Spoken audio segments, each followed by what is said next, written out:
Ya, Assalamualaikum warahmatullahi wabarakatuh. Dan masih bersama kami berdua di program Talebe Show.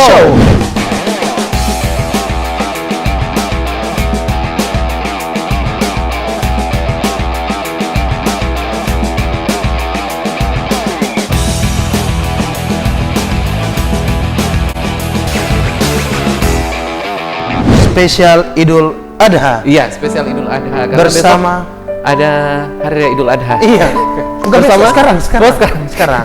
Dan masih bersama kami berdua, host paling nyata di dunia maya. Iya, dan fenomenal mudah-mudahan di dunia ini, dan insya Allah di akhirat sama. Oke, dan masih bersama saya Vicky. Saya Nanang Bibisa. Iya, dan kita masih di program Talebe Show. Tetap langsung dua kali itu semua. Oke Vicky, hari ini kita kedatangan bintang tamu spesial karena ini Idul Adha. Iya. Kita akan membahas tentang makna Idul Adha dan sejarah tentang Idul Adha. Iya. Tentunya kita akan mengundang salah satu pakar hukum telematika. Bukan. Oh, bukan. Masa Ustadz. Oh, seorang Ustadz. Ustadz yang akan menjelaskan tentang makna Hari Raya Idul Adha itu seperti apa. Iya. Oke, Ya, dan langsung saja. Ya, langsung kita undang Ustadz kita. Siapa Vicky? Maulana Umar.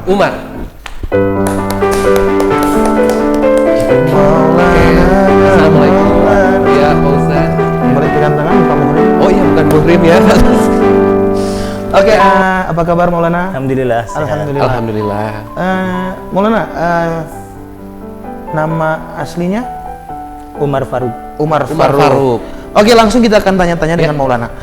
Maulana, sebelum kita membahas tentang Idul Adha, ini kita tanya-tanya dulu. Mungkin teman saya ini kurang paham. Siapa? Kenapa teman siapa? Yang mana? Oh.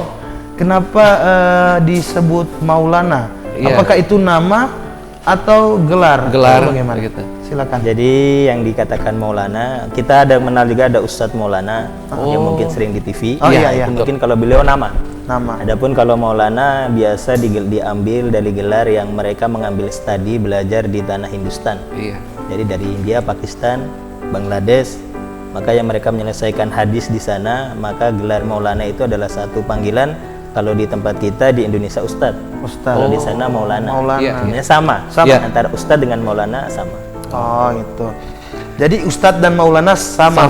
Oh, jadi enggak beda kan? Iya, enggak beda. Hanya beda penyebutan jika di sana. Di sana. Di sana di mana nih? Di Pakistan. Oh, di Pakistan. Di Indonesia. Oke, Pak Ustadz, malam ini orang mau bahas topik tentang makna Hari Raya Idul Adha. Iya. Siapa tahu nanti di sini orang bisa belajar juga sama Pak Ustadz yang hadir langsung di studio. Iya, pastinya Vicky. Dan Pak Ustadz, mungkin awalnya mungkin banyak juga di luar sana yang tidak tahu bagaimana sejarah daripada Idul Adha ini. Mungkin bisa dijelaskan, Mas. Iya. Jadi sejarah Idul Adha sendiri, maka Idul Adha ini kaitan erat dengan Nabi Ibrahim alaihi wassalatu wassalam. Karena sejarah daripada Nabi Ibrahim alaihi wassalatu wassalam, beliaulah yang mengawali daripada prosesi Idul Adha itu sendiri. Jadi sejarah ini akan berkaitan erat dengan Nabi Ibrahim. Dan Nabi Ibrahim adalah satu contoh untuk kita bagaimana kecintaan seorang yang begitu cinta kepada Allah sampai Allah memanggil Nabi Ibrahim dengan Khalilullah.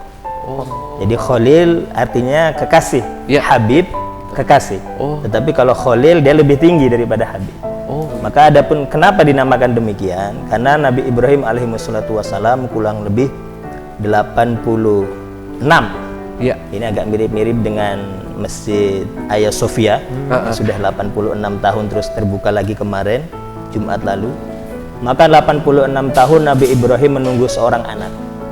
Tidak punya anak sampai umur 86 tahun. Maka ketika itulah Allah Subhanahu wa taala berikan anak Nabi Ismail alaihi wassalatu wassalam.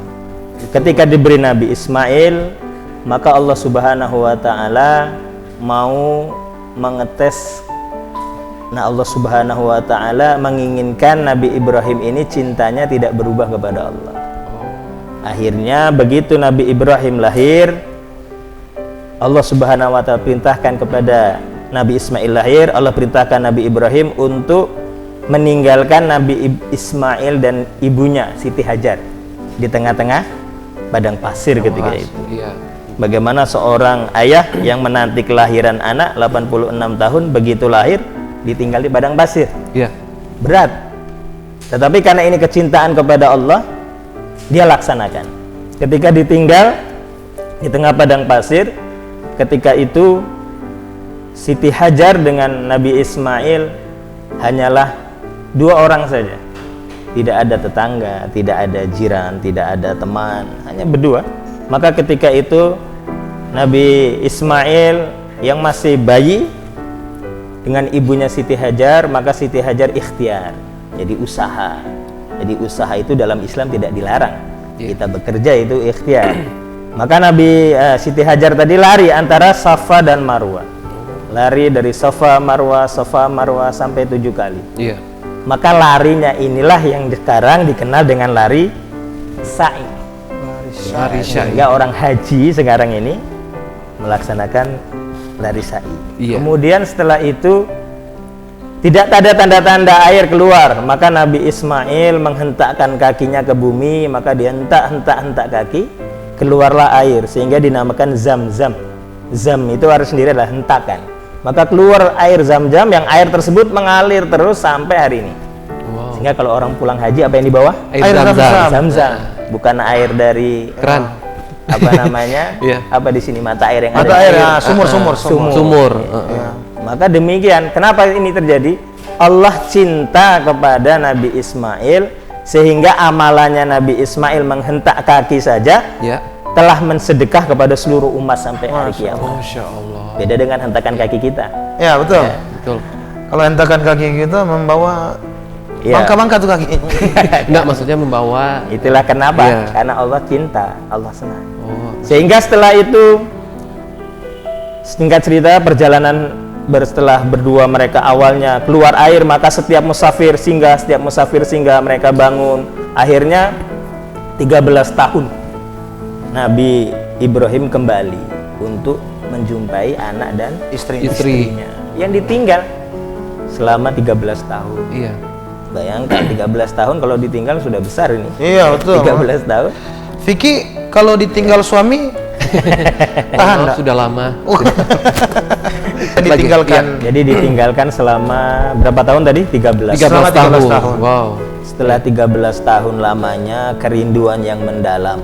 Iya. Kita berpisah dengan seorang keluarga saja 1 tahun, ketika mudik bagaimana perasaan kita, ini 13 tahun.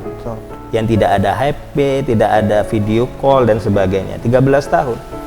Kecintaan yang luar biasa dalam Nabi Ibrahim, dalam hatinya berjumpa dengan Nabi Ismail. Maka ketika itu begitu berjumpa, Allah perintahkan lagi kepada Nabi Ibrahim untuk apa? Apa yang diperintahkan? Dalam Al-Quran Allah telah ceritakan bagaimana perkataan Nabi Ibrahim, inni ara fil manam anni adbahuka fangdzur madza tara. Ismail, saya ini melihat dalam mimpi diperintah oleh Allah untuk menyembelih kamu. 13 tahun nggak ketemu, begitu ketemu diperintahkan suruh sembelih. Iya. Bayangkan bagaimana perasaan seorang ayah, berat. Anaknya anak soleh. Kalau anak zaman sekarang mungkin ya Pak Vicky ya, kalau mau ditanya kamu mau disembelih, Iya. Mau. walaupun karena Allah nggak mau. Iya. Karena mau suruh ke warung nih mau nanti bisa beli. Apalagi suruh sembelih. Iya, betul. Ini anak zaman sekarang. Iya. Tapi beda dengan Nabi Ismail yang Ya. ketika itu 13 tahun. Apa kata Nabi Ismail?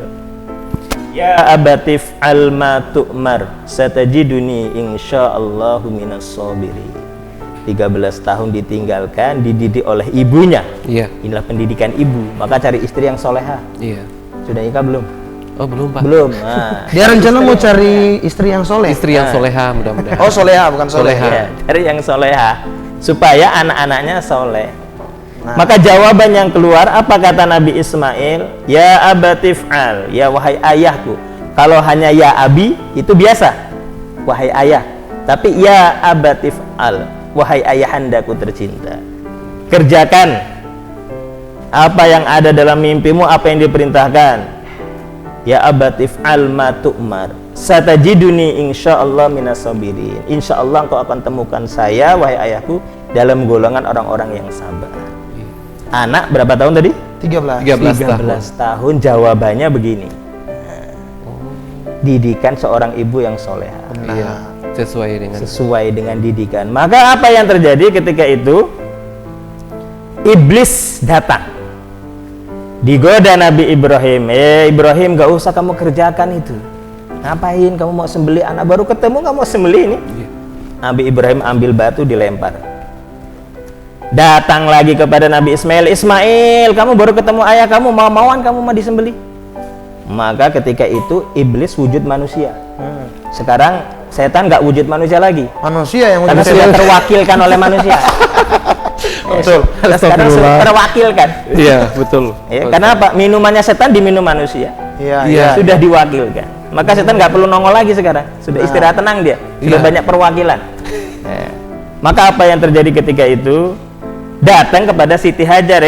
Hajar, kamu tahu mau dibawa kemana anak kamu? Mau disembelih itu. Maka apa kata Hajar? Diambil batu dilempar. Maka 3 lemparan inilah yang hari ini orang haji melakukan lempar jumroh. Jumroh, iya benar. Kalau naik haji, kalau antum lempar dia berdosa. Tapi kalau lempar jumroh itu satu keharusan waktu naik haji. Jadi lemparan yang diridhoi Allah. Banyak orang yang bisa melempar jauh nih. Tetapi tidak diridhoi Allah sebagaimana lemparannya 3 orang yang dicintai Allah. Ya, sampai lempar jumroh nih ya. Setelah itu maka dibawalah Nabi Ismail di tengah-tengah padang Sahara, diletakkan di atas batu.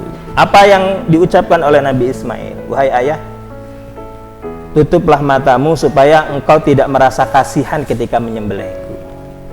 Bayangkan kalau mungkin sekarang anak sekarang mau nawar ini, Pak, tukar saja Pak, bapak yang disembelih, saya yang menyembelih bapak. Zaman sekarang. Kalau zaman sekarang ini. Tapi ini tidak. Sampai satu pesan yang begitu mendalam dari seorang anak. Wahai ayah, wahai ayahanda, bukalah pakaianku supaya tidak ada darah yang terpercik dari engkau memotong leherku terpercik sehingga ibu melihat pakaian ini, ibu akan menangis. Bagaimana seorang anak yang tidak mau ibunya tergores hatinya dengan melihat pakaian yang kena darah bekas sembelihan ayahnya. Maka akhirnya apa yang terjadi? Dibuka bajunya, diletakkan di atas batu. Nabi Ibrahim dia ambil pedang yang memang betul-betul sudah diasah begitu tajam. Maka begitu diletakkan di atas leher, sudah diletakkan begini, sudah mau dipotong, timbul rasa kasihan. Wajar seorang ayah kepada anak. Tetapi dibuang jauh-jauh, ini perintah Allah, ini perintah Allah. Akhirnya begitu disembelih, tidak mempan. Tidak mempan. Dipindahkan itu pedang, dicoba di kayu, di batu, kayu terbelah, batu terbelah. Dicoba lagi di leher Nabi Ismail. Nabi Ismail hanya merasa dingin saja. Ketika sudah melihat proses penyembelihan, ketika itulah Allah turunkan malaikat dengan membawa satu kambing gibas yang Allah turunkan dari surga. Digantikan posisi Nabi Ismail dengan kambing tersebut. Terpotong. Maka potongan inilah yang hari ini dikenal dengan nahar. Sehingga Idul Adha itu adalah kesunahan kita untuk nahar, mengalirkan darah, memotong.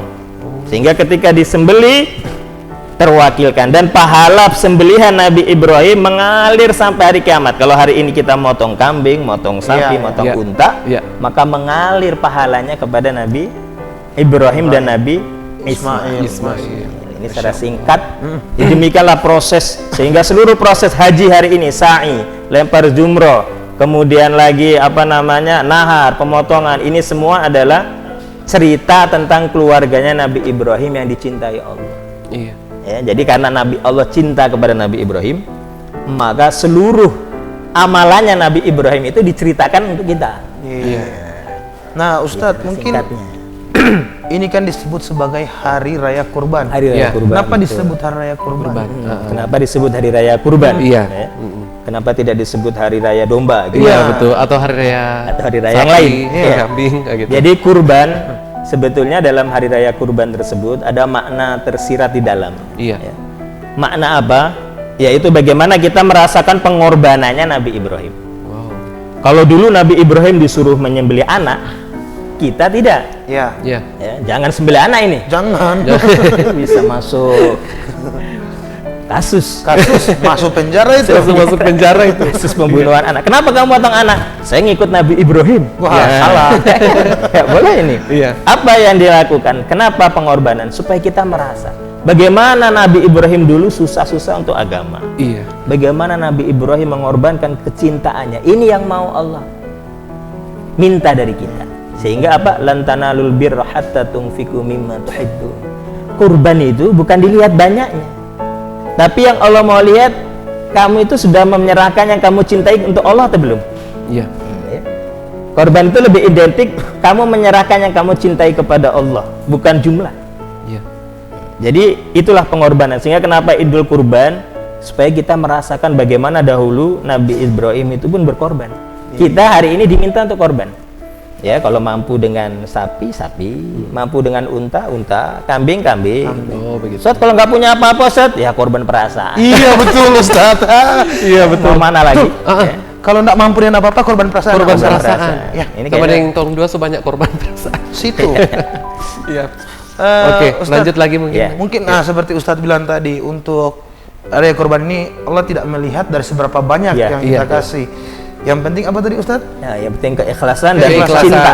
Ya, Dan cinta. juga niat ya. Cinta. Berarti biar cuma 1, 2 anak masalah. Yang penting ikhlas, bukan untuk pamer. Iya, betul. Betul tuh Ustadz? Betul. Nyadak pamer, jangan sama dengan dia. Cuma bakal saya doi. Saya pinjam le. 50, mau saya pamer di muka orang. Enak. Pinjam tukar. Nah, Iya. beda hari raya Idul Adha dengan sepinjam itu Iya. kan Pak Ustaz. Tapi Beda di cerita. Idul Adha ini kalau Trump pinjam doi harus ikhlas. Karena sama dengan berkorban. Hello, namanya kan pinjam. Betul. Nah, Oke, Ustadz, lanjut lagi.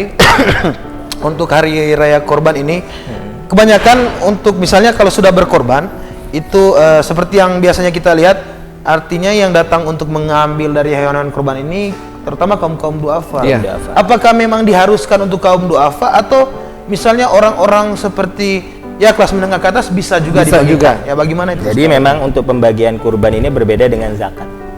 Kalau zakat ada asnaf, ada 8 asnaf yang berhak menerima, selain 8 ini nggak boleh menerima. Iya. Tapi untuk kurban itu boleh menerima dengan prioritas utama adalah duafa.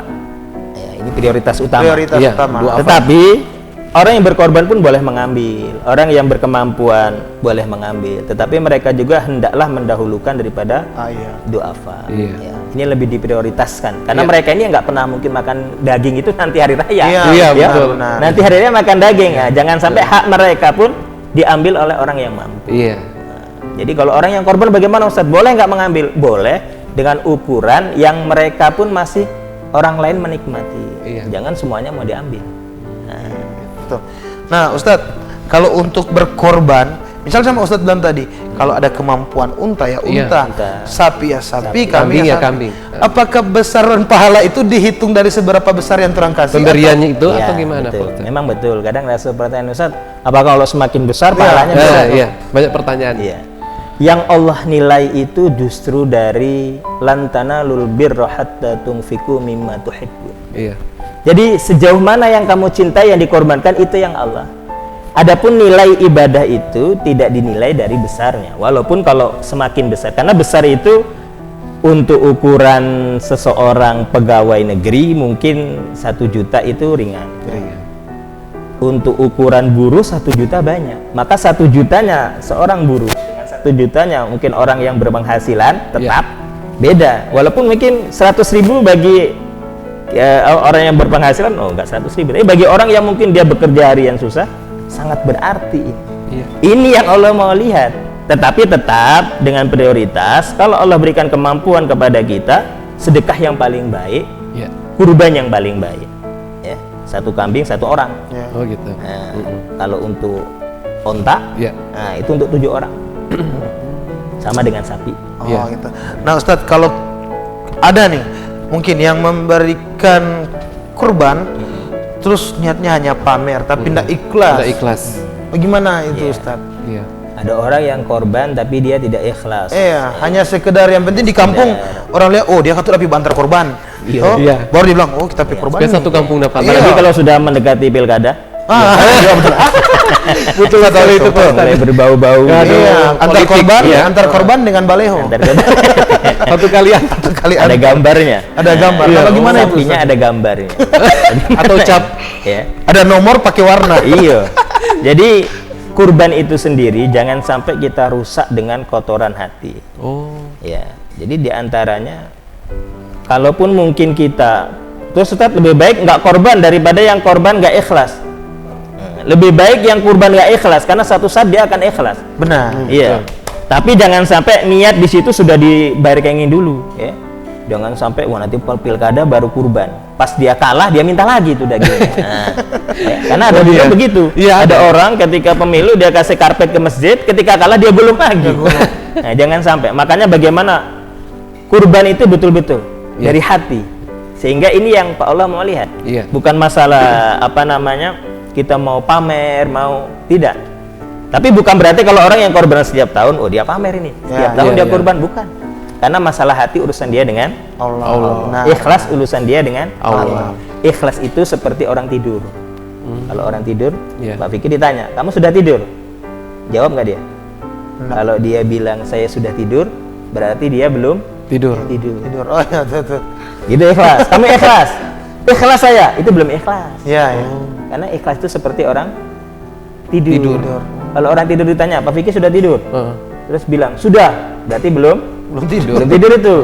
Jadi ikhlas itu urusan hati kita dengan Allah. Belum tentu orang yang disebutkan namanya, umpamanya Fulan, Fikri nih memberikan kurban sapi, oh nggak ikhlas itu. Nanti giliran hamba Allah, unta, oh saya itu. Nah, yang hamba Allah ini nggak ikhlas, karena dia terselip nama dia. Jadi hati. Jadi masalah ikhlas urusan dengan Allah. Benar. Betul. Itu Vicky. Jadi ikhlas itu masalah urusan hati kita dengan Allah. Jangan kena bilang kita belum pernah move on. Karena tanya kita belum move on, namun kita bilang kita move on, berarti belum move on. Oh, berarti belum ikhlas. Kalau nggak nasa bilang kita move on, kalau kita tidak jawab, berarti kita so move on. Karena itu masalah kita hati yang move on. Masalah ngana move on dan Allah yang tahu. Iya betul. Maksudnya gimana sampai di situ? Oke, Ustaz, kita ada pertanyaan nih kan banyak teman-teman di luaran sana, apalagi yang pengguna sosial media atau di BMR ini, yang kaum milenial banyak itu yang sering status kayak hari raya kurban itu dorang so ganti dengan hari raya kurban perasaan atau dorang so baku-baku saya doakan. Kan? Itu baku-baku saya dulu, misalnya diganti begitu. Ada yang bilang, kenapa Pak sebenarnya nggak Ustaz? Sama terang bercerita tadi Ustaz bilang jangan sampai korban perasaan. Kira-kira itu dan apa mau itu di sosial media? Iya, kadang sosial media ini hari ini kita harus lebih hati-hati, ya, karena apa yang kita tulis itu akan tanggung jawab kita nanti di akhirat. Iya. Kalau dunia mungkin bisa kita hapus, mungkin, tapi dalam catatan Allah, catatan malaikat ini tidak terhapus. Makanya sebelum kita menulis sesuatu di dalam baik itu media sosial, baik Facebook, WhatsApp dan sebagainya, berhati-hatilah.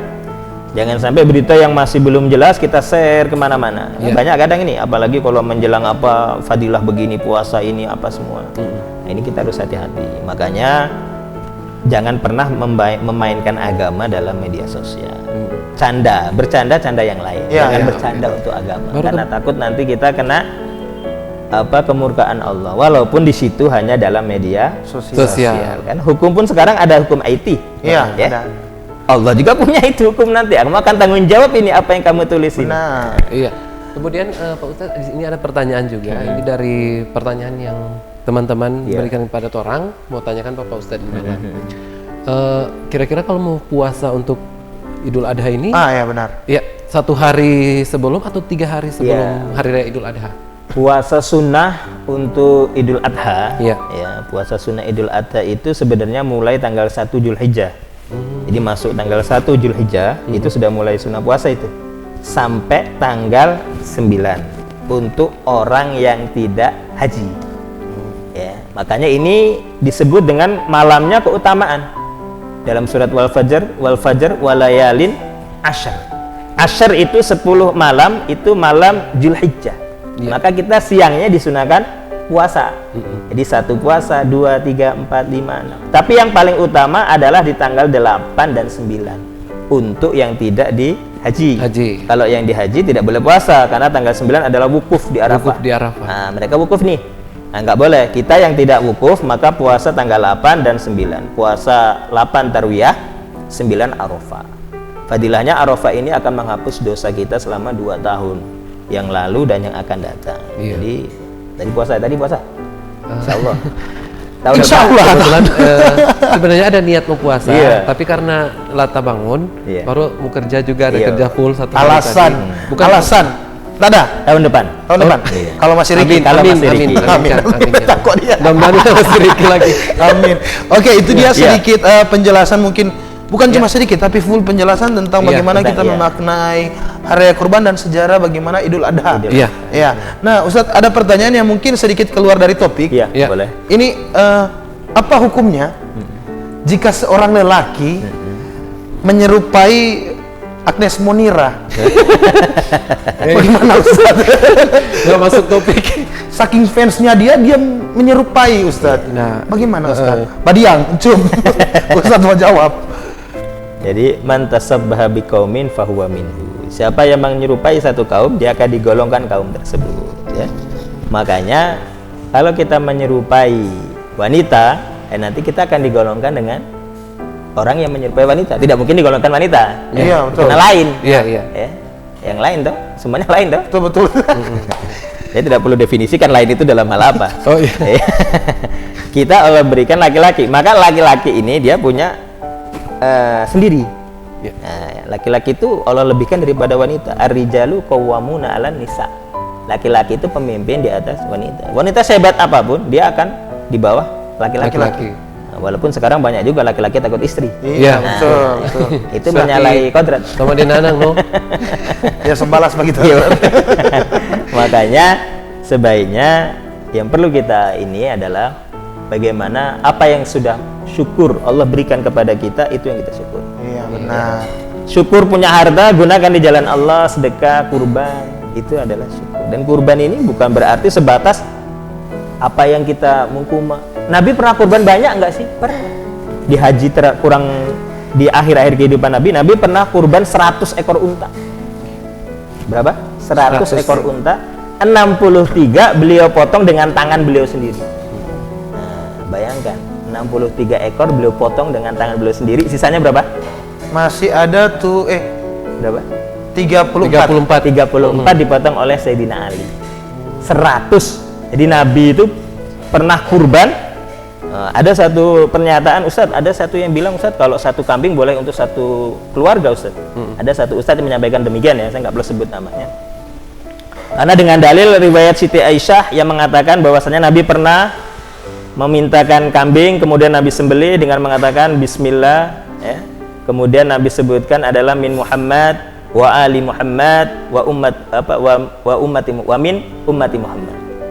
Jadi untuk Nabi Muhammad, untuk keluarga Muhammad, dan untuk seluruh umatnya. Maka ketika itu sembelihan kambing adalah untuk seluruh umat. Iya. Pernah ada yang sampaikan demikian, ya, perlu diluruskan mumpung kita di live ini, ya. Supaya tidak salah paham. Sehingga tidak mengatakan satu kambing boleh untuk, kadang ada satu komunitas nih, sekolah, kumpul-kumpul uang, kambing. Nah, setelah itu kambing ini korban atas nama sekolah, nggak boleh ini. Oh, nggak boleh. Ya, nggak boleh. Kalau mau kumpul, kambing 1 orang. Sapi untuk 7 orang, unta untuk 7 orang. Nah, ini, ya, ini sudah ukurannya begitu. Jangan dikurang-kurang lagi, ya. Jangan sampai kita bilang, oh, kambing boleh, itu Nabi. Dia katakan untuk umatnya seluruhnya. Loh, kalau kita merujuk kepada ini, berarti kita nggak perlu kurban lagi, karena Nabi sudah kurban untuk umat. Iya, betul sini ya. Iya. Sehingga kenapa demikian? Disitulah Nabi Shallallahu Alaihi Wasallam demikian kasih sayangnya kepada kita. Niatnya Nabi memotong ketika itu adalah pahalanya untuk seluruh umat. Jadi, dan hadis ini harus kita lihat dengan hadis tadi. Ketika Nabi pun pernah kurban 100 ekor unta. Unta itu harganya sekitar 35 sampai 40 juta. Yang paling murah itu. Sekarang ini. 40 juta dikali 100. Berapa?